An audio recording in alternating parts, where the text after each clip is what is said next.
we're now in what's been called a new normal. That means that, like it or not, change is necessary, and none more so than in marketing, finding, winning, retaining new customers. So how are you going to do it in this new normal? How will your marketing work? How will you inspire and motivate customers to buy? Today, I've got some great answers for you as I meet the CEO and founder of Big Business Events, Adam Stott. Adam, I've been looking forward to this chat. So, who is Adam Stott and what does he do? Okay, first of all, thanks for having us on. Really excited to be sharing with you today. So, Big Business Event, who is Adam Stott? So, I'm a business coach, a wealth coach, and international speaker. I've spoken all over the world, helping business owners to grow and build their businesses using innovative marketing strategies and business strategies. I've built my own companies into the multi-million pounds, and more importantly, I've helped thousands of business owners like the people watching today to build their businesses effectively in multiple different industries. So that's what I do. Excellent. So tell me a bit more about Big Business Events, what they do for a business owner and an aspiring startup. Okay. So we work with anyone from startups right at the beginning of the journey through to very experienced business owners and all the way in between. We, through a series of different programs, help business owners to actually get really great at business strategy and implementation. We give them leading business strategies that I've used in my own businesses to grow their social media followings, to improve their marketing, to get new clients, to help grow their businesses into 6, 7, or 8 figures, depending on where they want to get to. And we help them chart that every step of the way. I've built businesses myself up to £40 million in revenue. Wow. My Big Business Events is a multi-million pound business that helps thousands of business owners, not only in the UK, in Europe, in America as well. We've got clients all over the world that we've helped, and people come to us because we really are able to show them the path of how you grow a business and how you grow a business effectively. And that's what we do. And we do that for a variety of different programs. So we've got programs for startups, and we've got programs for, senior business leaders that want to take their business to a new level. Exciting, and a UK based organisation. So I know that you're down in Essex, I'm way up in Northumberland, so we're doing proper social distancing here, aren't we? Yeah, we're definitely on that, yeah. Yeah. So how are you handling the current social distancing, should we say no event situation, to deliver the support that your clients want and need? Okay, so in 2 ways. So if we look at getting new clients, and then we look at maintaining our relationships with existing clients. If we cover the new clients first of all, we found that with lockdown, a lot of business owners don't have that ability to change their approach or to diversify what they do.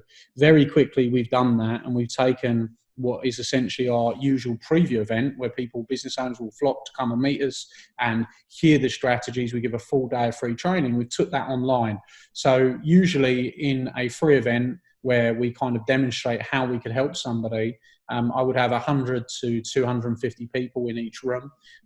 We've been doing that online, and we've actually seen more people coming, So in terms of getting new clients able to give that demonstration online and help them, we're now seeing anywhere between 300 to 500 people that we're able to speak to at any one time through our live trainings and our webinars. So that's been really, really good for us to meet new people. And I think you said new normal, and at the end of the day, that is pretty much what it is. Even a normal person that's afraid of technology, that probably hasn't embraced technology, that before the lockdown had never heard of something like Zoom, is now using it and is comfortable using it.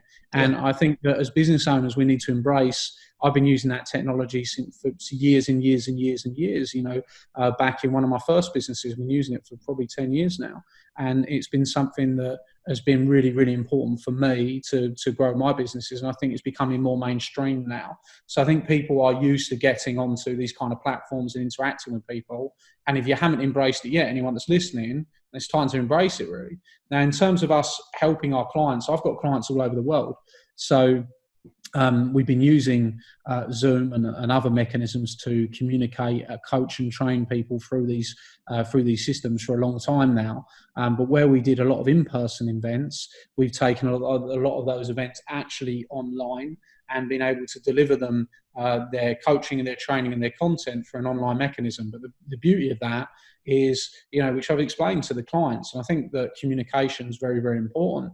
I've explained to the clients, you're going to get the same content, but you're not going to leave your home, which means you can be in a peaceful environment. Not only that, you can fast forward, you can rewind, you can get the recording, you can go back, you can listen to the information, you can do it in your own time. And one of the things that I've done is made sure that we bring a lot of practical exercises to them actually to go away and then implement the content and the work that they're working through in order to get a better result. So we found it's been great with our clients. I've put on a lot of additional resources for people, and I think that's what you've got to do, is you've got to get inventive. So not only are we giving the videos of each sessions, we're then taking those sessions, we're transcribing those sessions and giving them a written manuscript, we're sharing the slides with them, we're giving them more resources around the content and education to make sure they can learn more efficiently. Yeah, and I bet you by doing that, you'll retain the client longer, they will be more loyal, and they'll recommend you more because, Absolutely. That's Absolutely. brilliant. Yeah. So look, like me, you speak to many leaders around the world. So give me just a few nuggets, because I believe that's where you get that extra learning, extra excitement. Give me just a few nuggets that you've learned from them that you can pass on to aspiring entrepreneurs.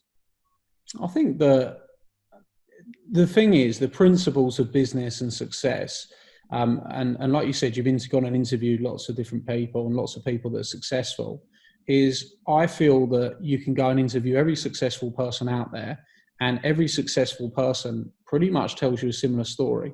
And it doesn't matter whether it's Barry Hearn, who's a successful guy, or it's John Travolta, who's in the acting industry. I've interviewed both, and they're two very, very different characters, but they've got actual similar traits that are ingrained in them.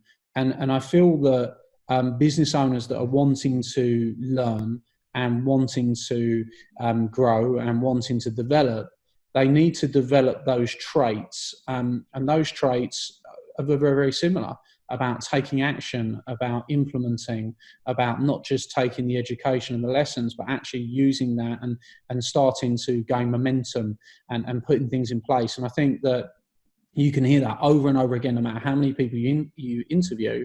But for the listener who wants to become more successful, you've got to start exercising, and you've got to, John Travolta turns around and says to you, you've got to have the determination and the passion, and you've got to overcome rejection. Well, I could share that with you and say that's what he said, because that's what he did say, but it's nothing new. What can help you is actually going out and embracing the rejection yourself and having that desire to overcome it. And I think that's what I like to kind of try and inspire in people, is not just a lesson. And I think this is the thing. A lot of people take in content and they take in information, but I think you've got to internalize it, and then you've got to live it in order to get the results. So let's say that, one of the things that John Travolta told me is that, when he was told by everyone, you're not going to succeed as an actor, you're not going to be able to go out there and you're not going to be able to break through, you're never going to get this job, you're never going to get that job. But he turned around and said, I'm not going to listen to anybody else's opinions or what anybody else says. Instead, I'm going to persevere, and I'm going to go and get rejected as many times for as many acting skills, as many auditions as I possibly can, until I find the one that breaks me through.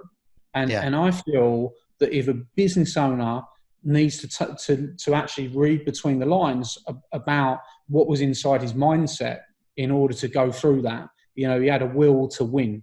And I think that a really successful business owner has that will to win. And I think that differentiates a successful business owner from somebody that kind of takes the information, listens, but still doesn't have full control of their mindset to go out there and persevere anyway. And I've had loads of people, 50 Cent I interviewed, and he talked about, what an important mentor Eminem had been to him, for example. And the reason I quite like that is, well, I like Eminem and I like 50 Cent, always have, right? So that's pretty cool. But at the same time, I think that sometimes a mentor or a coach comes in different shapes and forms for people. But I think what happens with a business owner is they're not always open to receiving it. And I think one of the most important things is you've got to be open-minded. You've got to listen. You don't know where you're going to find your coach. You don't know where you're going to find your mentor. And that kind of was, again, reading between the lines of 50 Cent's story. So what I like to do is, rather than get the nugget, is understand the principle of the nugget, and Yeah. actually Yeah. what does that mean? And rather than what does it mean to that individual, what does that mean to the listener, and what does it mean to me? And how do I take that information and make sure that I go and do something with it? And what that should do is, when you start thinking like that, and you've got more of an open mind, one of the things is, it doesn't matter how successful I am, it doesn't matter how what I do, that I will listen to anyone and I will learn from anyone. Yeah. Right. And I think that you've got to have that open mind. Yeah. And I think that the traits from all the different people that I've interviewed that have been really successful have been that they've been willing to learn, and they've had a will to win and a will to persevere. Yeah. I hope when you interviewed John Travolta, he sat down, you didn't have to dance around with him with the mic. But never mind. He did do some dancing at the end of the night, but not with me, right? He did that on the stage, and that was cool, Yeah. But he did like dance with Princess Diana, so I mean, he beat us both there. Yeah, someone like that is. This is the other thing: is we're on a business podcast here, right? Yeah. He's an actor. It doesn't matter.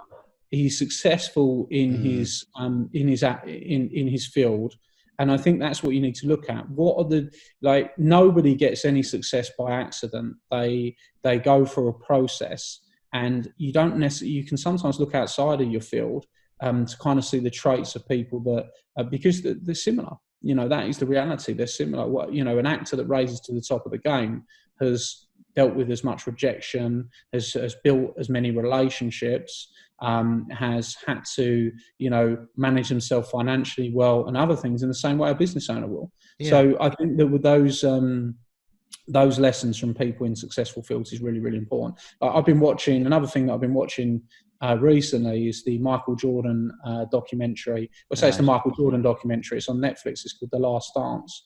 And if you look at Michael Jordan, I think that you will find that there is as much to learn from him as there is from the majority of business leaders. His determination, his passion, his will to win.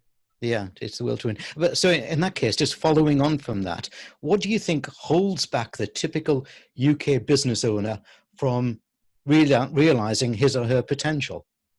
I'm talking about UK owner here, by the way. Okay, so UK business owner, right? So there's a few things, there's a few traits that really get people to struggle. One of those traits is overthinking everything that they do. And people are so afraid to make a mistake. They don't do anything, right? They don't do anything.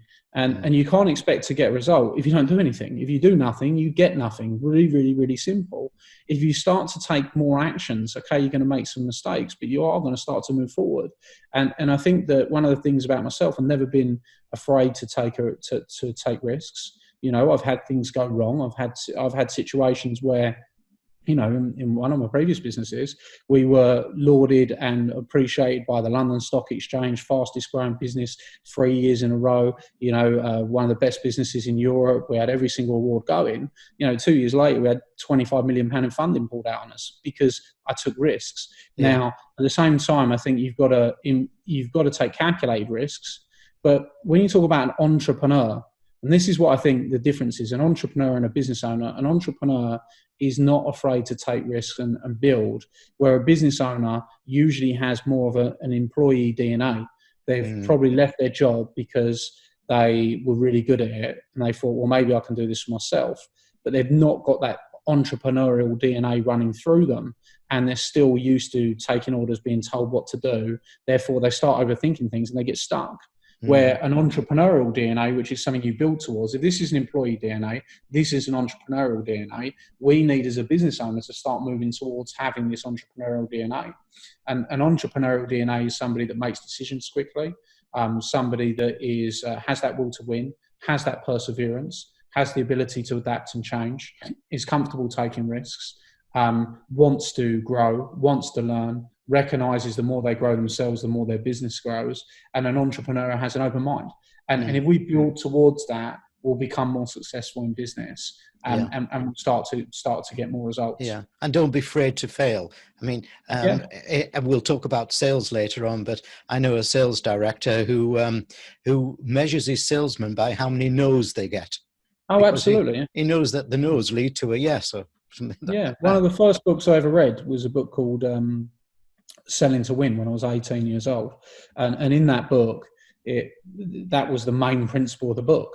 You know, the more no's you get, the closer you are to a Yeah. yes. Yeah. And, True. you know, you literally, and that's what it's all about, is a numbers game. A business owner needs to build that into their mindset in order to get better results without a shadow of a doubt. Yeah. I used to practice it when I was trying to chat up girls, you know. Okay. Listen. Well, it can work with women as well, I'm sure. Right? Yeah. Lots of no's. Yeah.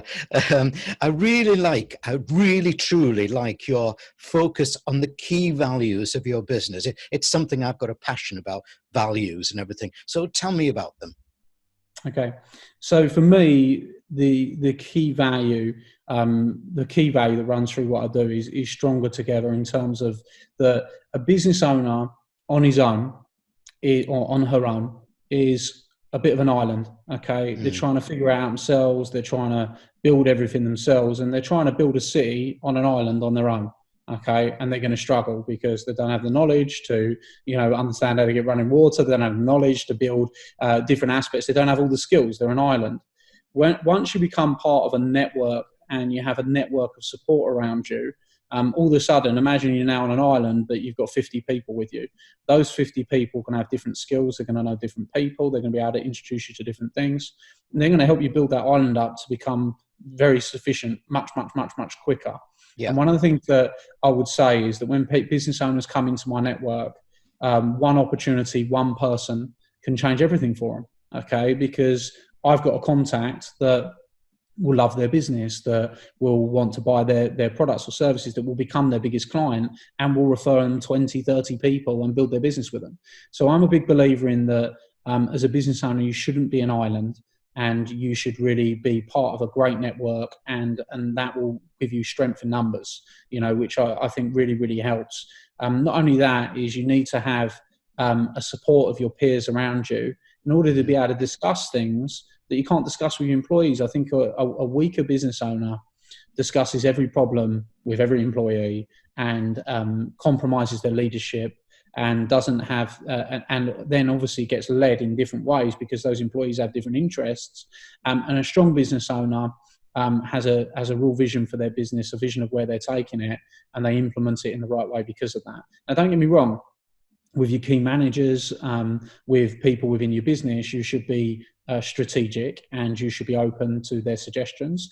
Absolutely. But I think that when you know, if you're a business owner, like, oh my God, I've had a bad day, or oh, it's a terrible week, I don't know how we're going to get out of this. All you're doing is striking fear into your employees who don't need that, right? They're an employee because they don't want that fear, they don't want that uncertainty, and you're striking it into them, and we've got to be stronger than that.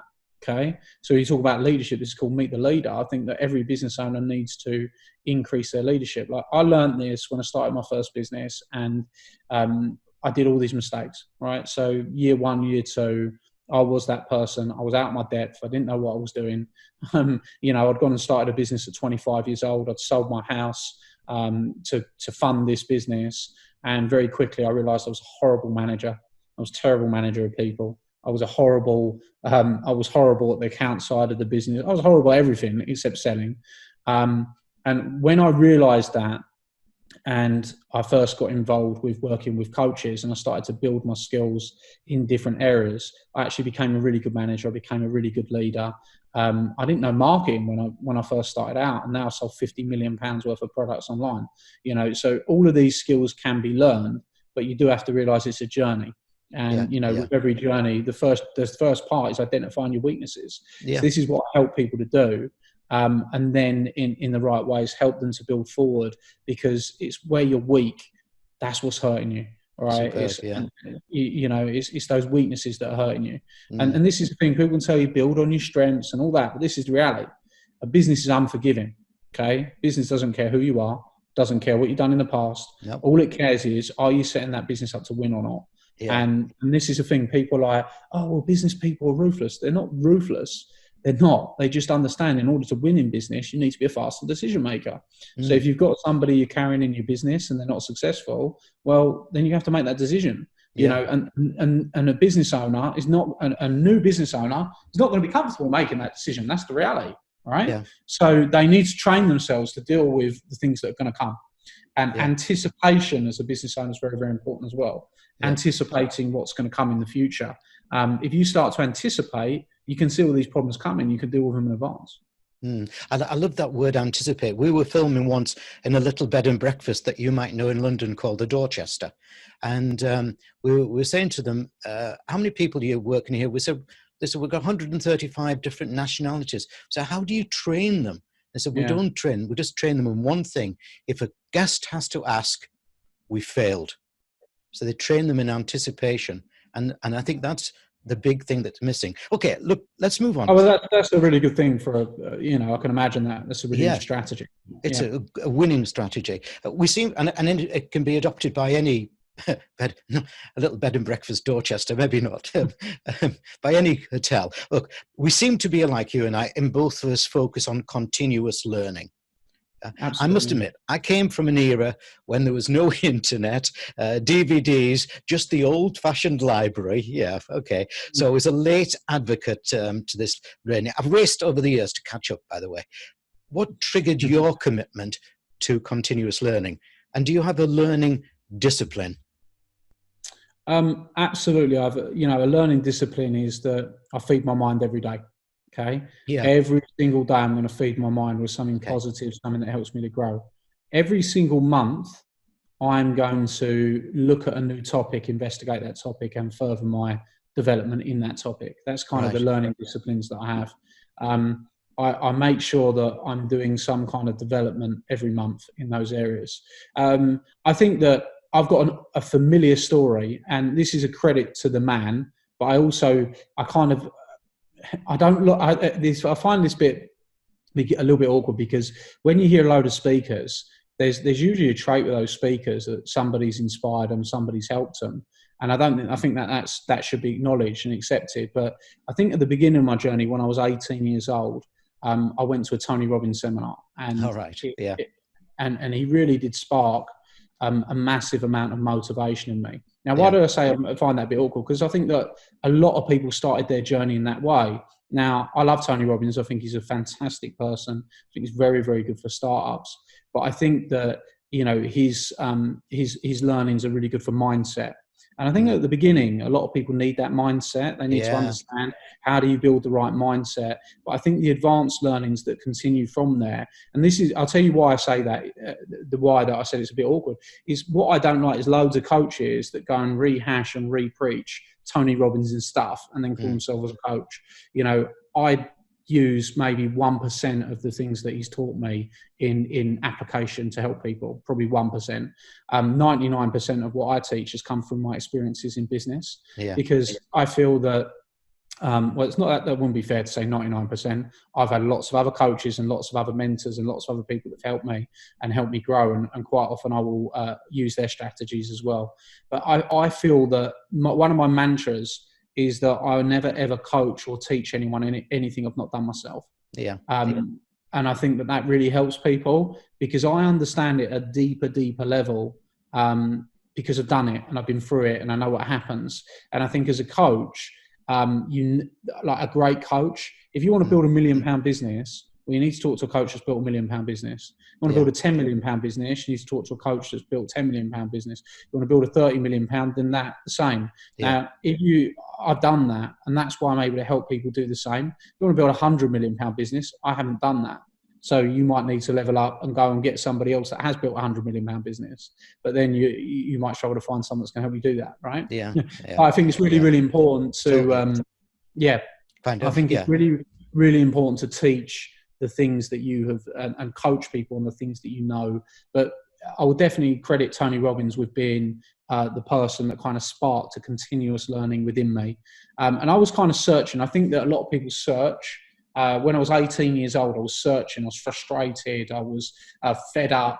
I hated the thing, and not hated from a jealousy perspective. I'm never jealous of anyone. I always love other people succeeding. That's a big thing for me. I love to see people succeed, and it's why I do what I do now. But I couldn't work out why they got that, and why are they able to do that, and why are they able to take those lovely holidays, and why are they able to have this amazing lifestyle when I wasn't able to do it.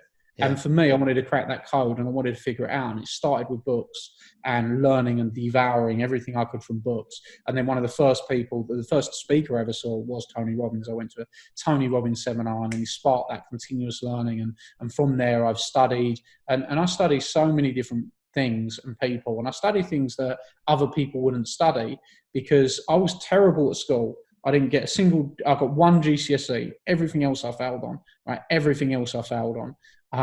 Literally because I had no idea what I was doing. But then I created myself and built myself in all the areas that I wasn't able to in school to go and then be able to get the things I want. So that has helped me to go and get what I want in life. And I think that if you've got goals, aspirations and vision and you want things in life, then you're going to have to embrace that continuous learning in order to get there. Yeah, I do believe, like you're saying, though, you need to learn to fail. And I say to people, if you haven't had the sleepless nights, you've never learned yet. Biggest lesson that you'll ever learn is the biggest lesson. And this is the thing. My dad always said to me, Adam, you always want to learn from somebody that has had a failure.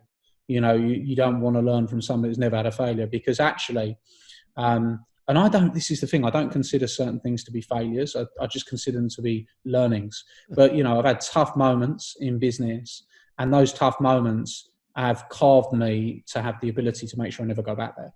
Right. Yeah. And I think that's really, really important. You learn your lessons in failure are massive. Yeah. But people don't acknowledge it. No. People want to learn from the glory. Yeah. But actually it's when you're down in the mud and you're fighting the war that you actually learn the best lessons. Yeah. I'm on volume 17 of Failures by Malcolm Gallagher.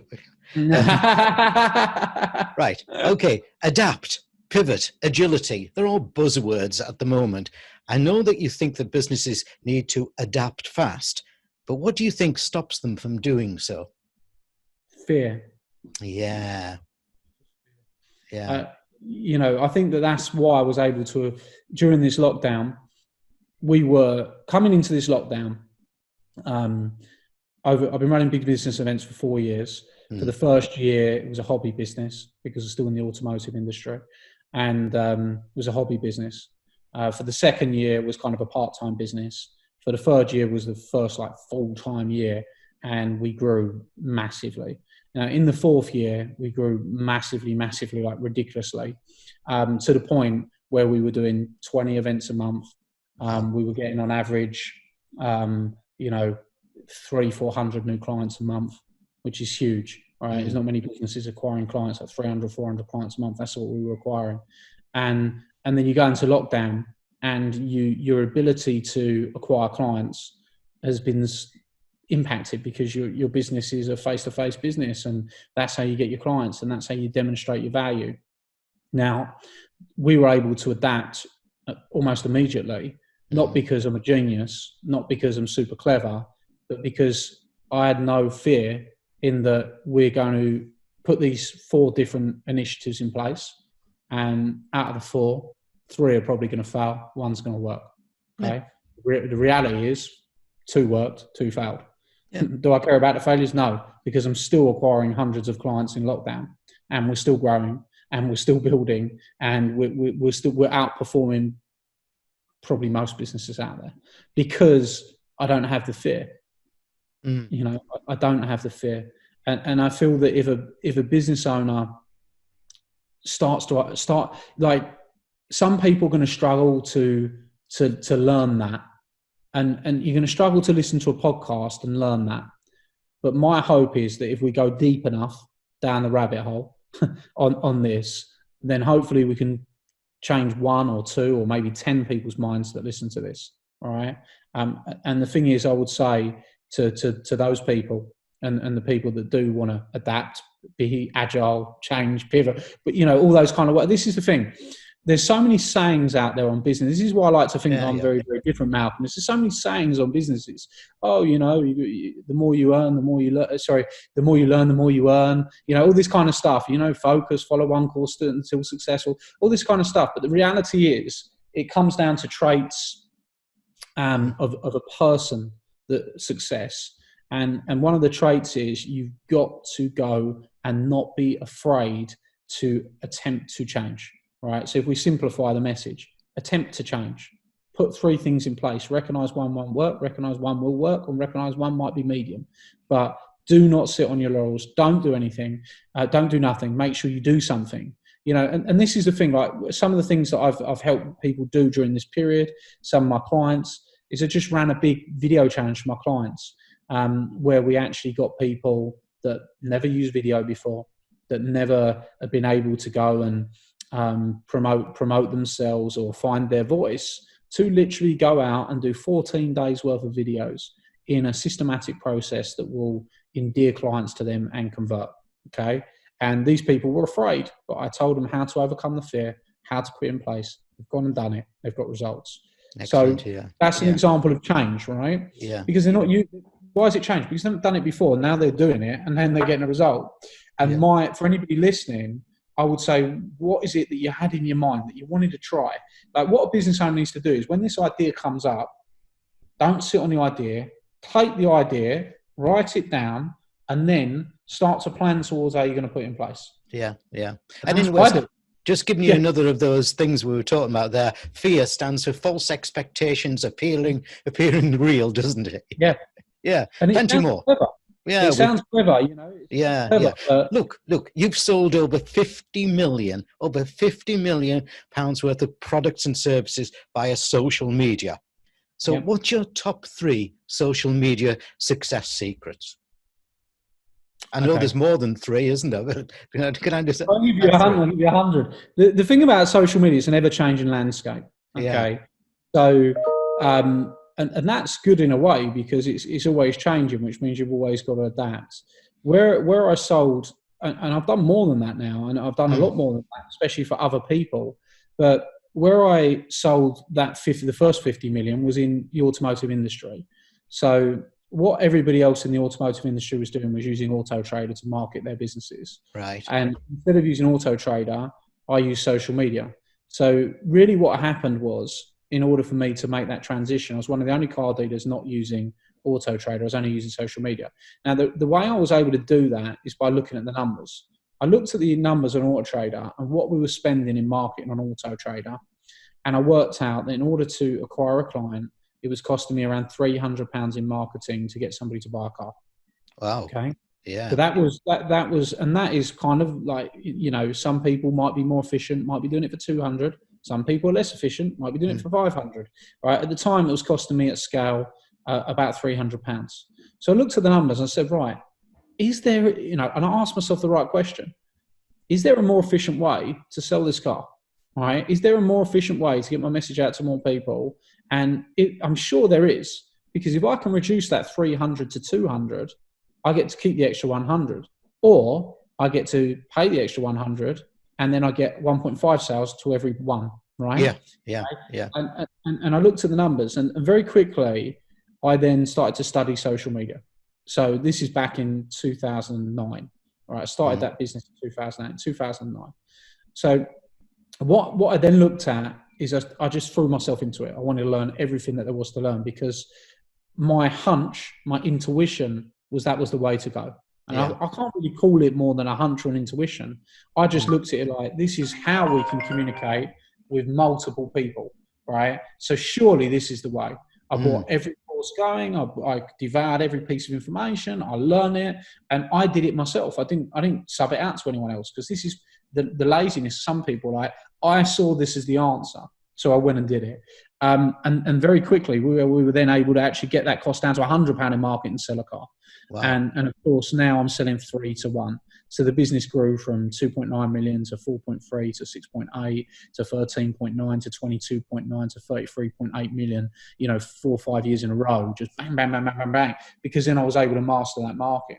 So the first secret I would say is you've got to understand your numbers, right? That would be the first thing you want to understand. And people are like, what are you talking about? This is social media advice, right? But let's give you the second one then. Let's say the second one. Well, the first one, number 2 is understand your numbers. Number 1, understand your objective. Yeah. For me, it was sell the car, right? I want to sell the car, right?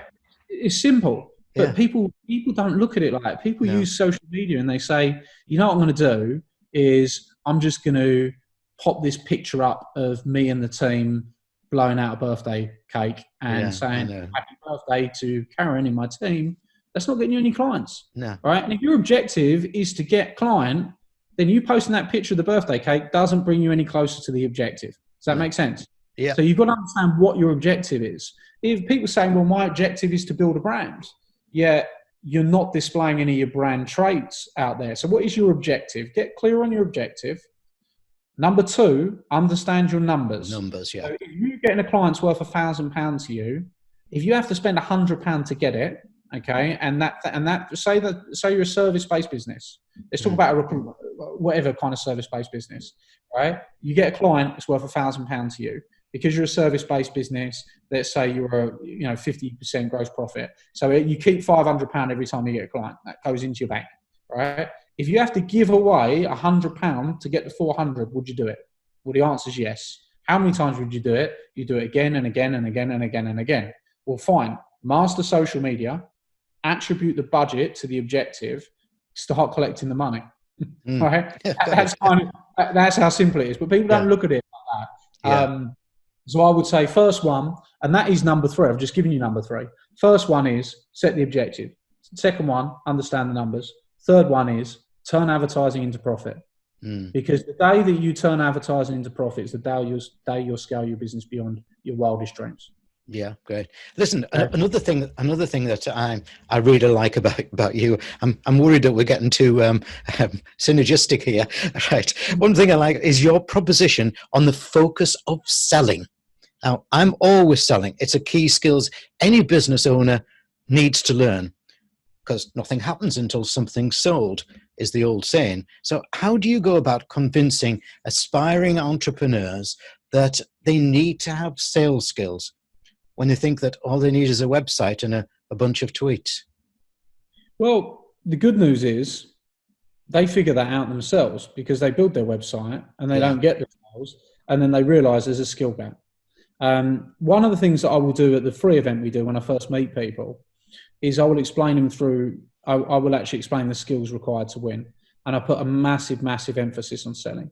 As a business owner, you're always selling. Yeah. Right? Yeah. It doesn't matter whether, for example, even as we talk today, I'm not selling anything in terms of a product or service, but I am selling myself. Yes. Right? Yeah. I'm selling and I'm demonstrating to somebody that actually, and this is a free podcast, I've got information that could help you get to the next level. Yeah. Okay.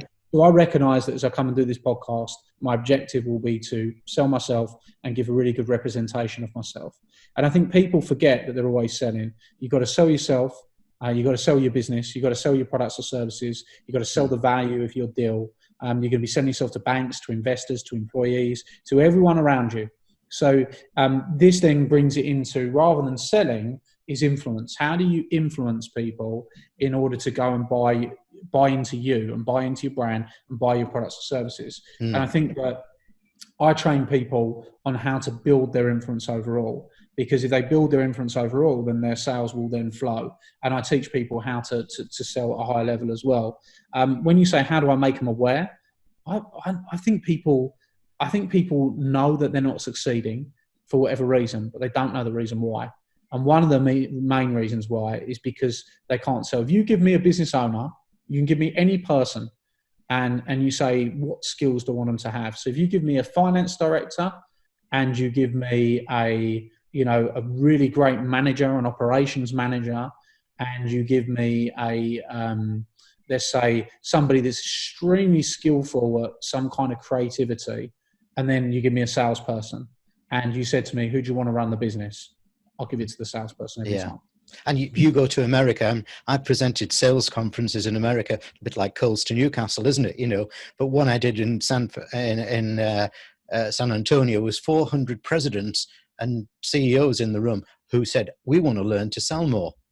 You're thinking, don't you want to learn how to do the books? No, selling's the thing. And back to your thing, they all know the numbers as well, don't they? Yeah. They all know the numbers. Oh, look, we've got coronavirus. Sorry, I missed you there. We've got coronavirus, a likely recession, and Brexit to contend with. I've just finished my 100th podcast on Brexit, by the way. That's how sad I am. Are you optimistic about opportunity for strong business growth Or do you think that for the next few years, business people will just stumble along? What should they be doing to thrive, not just survive? Okay. I feel that there will be a lot of businesses that just stumble along. Mm, Absolutely. I feel that there probably will be a recession. But this is the advice that I'd give on that. Okay. I've obviously I started my first business in 2008 through a recession. I never, yeah. ever, ever let it enter my mind that there was a recession. I never, ever entertained it. When people told me there's a recession, I didn't care. I'm not in Mm, recession. And I think that is the mentality. What does a recession mean? It means that economic growth has slowed or gone backwards, right? That's what it means, yeah. right? Does that mean that you, as a business owner, have to slow or go backwards? Mm, Absolutely not. I always go forwards. yeah. Yeah. So I'm Yeah. not in recession. So Yeah. that's my message to anyone worried about recession. Mm. Well, it's up to you if you want to participate, but I'm not going to be participating, No, right. Yeah. right? So Count me that's out. literally Count me out. Yeah. right. That's it. I don't, Yeah. for me, I don't care. And Yeah. people will be like, yeah, but people are going to be buying less of this, and they're going to be like, there's going to be less money around, and this and this, and they're going to come up with all the reasons and all the Mm, excuses. And I think it gives people that are weak a great excuse to go, well, I failed because it was a recession. I'm sorry, I'm not going to be participating. I'm going to be growing. My businesses are going to be growing. The things that I'm going to be doing are going to be growing because I've got the mindset of a winner, and I don't care what is going on in the world around me. I will adapt. And I will make sure that my business grows, yeah. Yeah. and I will change my approach. And do you know what? I'll become more skillful, and I'll put more effort into becoming better. And because of that, I'll get the result. Yeah. And Yeah. I hope that anyone listening goes, you know what? I'm with you. All right. Mm, I don't know yeah. where you put this, but Yeah. if they can comment, Yeah. put I'm with you, because that's the mentality that I want to feed somebody watching tonight. Don't Excellent. participate. You create your It's like we were saying, don't just look at bounce back, look at bounce ahead. yeah. Look, I'm really inspired and fascinated by big business events. Where do you see it going in the next 3 or 5 years? And by the way, is it that sound hand or that hand? But look behind me on the screen, you can see the URL, everybody, for bigbusinessevents.co.uk. So do please visit there. But I'm very inspired. Where do you see big business events going in the next 3 or 5 years in its goals and achievements? And most importantly, how will that benefit the people that are involved with big business events, your attendees, your members, or whatever you call them? Absolutely. I think that the attendees and our members see massive growth when they see us growing. I think Right. because they see the excitement of us bringing in hundreds of new business owners for them to connect with, hundreds of new business owners for them to do business with, hundreds of new connections and contacts. Your relationships are a massive part of business, and we're not spoken about Mm, that, but massive, massive part of business. And as we grow, we just bring more relationships to the table for people. So people never want to leave. And you said on the website, there's loads of free resources. You can go and watch a social media webinar of me. You can go and watch a business webinar of me. You can go and get some free downloads. There's an interview with Al Pacino on there. So if they do go over there, they can go and right. download 4 or 5 different things they can to get to know us better. Where do I see us going in the next 3 to 5 years? In the next 3 years, I have absolute confidence, without no shadow of a doubt, we will be the biggest training company for entrepreneurs in the UK. Wow. And then I want to further that, where over the course of 5 years, we help people in multiple different countries. So I would expect that we're going to have more of an impact in different countries, and we're going to strengthen and further the brand in the UK. That's kind of Excellent. what. Exciting. Everybody get on board and follow. So look, Adam, I'm thoroughly enjoyed this conversation. I've taken a lot of your time. So, but finally, can I ask you, as we're leaving, with 3 straight talking, because that's what you are, straight talking, inspirational messages. Yeah, inspirational messages. I want you to leave them resonating in the heads of those watching and listening who are also keen to be successful. Okay, so 3 straight talking Yeah. bits of advice. Okay, let's go with the first one is start to acknowledge what your weaknesses are. Yeah. Find out what they are. If you're terrible at Okay. marketing, you're terrible at sales, you're terrible at finances, let's acknowledge them. Okay, and let's start to go to work on them. You want to succeed in business, you need to be a well-rounded business owner. Okay, and it's your weaknesses that are holding you back from getting to where you want to go. Let's go with the next one. Don't be an island, which we said earlier. Yeah. Build yourself a network. Go out and focus on relationships. Relationship capital is more important than financial capital, because you're a phone call away, you're an introduction away from a business change. It's like some people, when the first time I get involved with them and understand their business, I'm able to introduce someone who gives them £1 million contract and change their business. That kind of stuff. So understand that relationship capital is more important than financial capital. And the third one I would say is, start taking action. Overcome that fear. Go and, like, you've listened to this podcast. Fair play to you, and I hope that you've enjoyed it. I truly do. Go and write down every time you listen to something, every time you take something in. What are you going to do with what you took in? At least write down 3 actions that you're going to take, because I promise you that even if you're having a bad time at the moment, all right, you're only a little win away from, sparking a surge of momentum. Yeah. And small wins build on top of each other, and they help you to grow towards where you want to get to. So write down 3 things. Go and create a win from what you've listened to, and then start to build those wins on top of each other, and you're going to see a return to form, my friend. Yeah, I encourage everybody watching and listening, because this podcast will go in many different directions, to do exactly that. Adam, it's been a real pleasure meeting, a total pleasure meeting you, and continue to be the success.